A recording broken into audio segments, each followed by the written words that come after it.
World heritage day પર વડોદરાનું railway museum જાહેર જનતા માટે ખુલ્લું રહેશે। 18 એપ્રિલ 2025ના રોજ વિશ્વ વારસા દિવસ નિમિત્તે વડોદરાના પ્રતાપનગર ખાતે સ્થિત railway heritage museum, rolling stock park અને હેરિટેજ પાર્ક સવારે 9 થી સાંજે 5 વાગ્યા સુધી જાહેર જનતા માટે મફતમાં ખુલ્લું મૂકવામાં આવશે। સિનિયર સિટીઝનલ મેકેનિકલ એન્જિનિયર શ્રી ભજનલાલ મીણાએ જણાવ્યું હતું કે પ્રતાપનગરનું આ રેલવે મ્યુઝિયમ ખૂબ જ ખાસ છે, કારણ કે ભારતીય રેલવેનો જૂનો નેરોગેજ વારસો અહીંયા સચવાયેલો છે।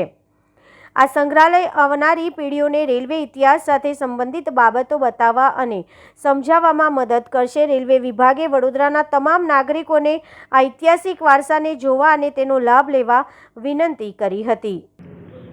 आज वर्ल्ड हेरिटेज डे है और रेलवे ने जो है पश्चिम रेलवे ने, क्योंकि हम यहाँ पे बड़ौदा गायकवाड़ रेलवेज़ के पार्ट रहे हैं, तो इसलिए यहाँ बड़ा अच्छा एफर्ट किया गया। एक म्यूज़ियम बनाया गया है जिसको आप देख रहे हैं, और उसमें जो जब से ये रेलवे स्थापन हुई थी BBCI और बड़ौदा गायकवाड़ रेलवेज़, तब से जो भी समय की महत्वपूर्ण वस्तुएं थी और हेरिटेज वैल्यू की वस्तुएं थी, इकट्ठा करके ये हेरिटेज म्यूज़ियम बनाया गया है, ताकि बड़ौदावासी स्पेशली जो बच्चे हैं स्कूल के, जैसे हमारे जो संग्रहालय के मुखिया है उन्होंने कहा कि स्कूल के बच्चों को हम फ्रीली अलाउ करते हैं, और इनफैक्ट आज के दिन तो सभी को यहाँ हमने इन्वाइट किया है कि आके देखें, तो उससे हमारी जो हेरिटेज है वो लोगों को ध्यान में आए। जैसे यहाँ एक पोस्टर लगा हुआ है कि अभी हम लोग नैरोगेज से अभी यहीं बड़ौदा से बुलेट ट्रेन बहुत जल्दी शुरू हो जाएगी, तो वो इतिहास भी ध्यान में रखना ज़रूरी है और अग्रसर होना भी ज़रूरी है, तो वो पूरा बच्चों को समझ में आए, इसलिए हेरिटेज म्यूज़ियम बनाया गया है।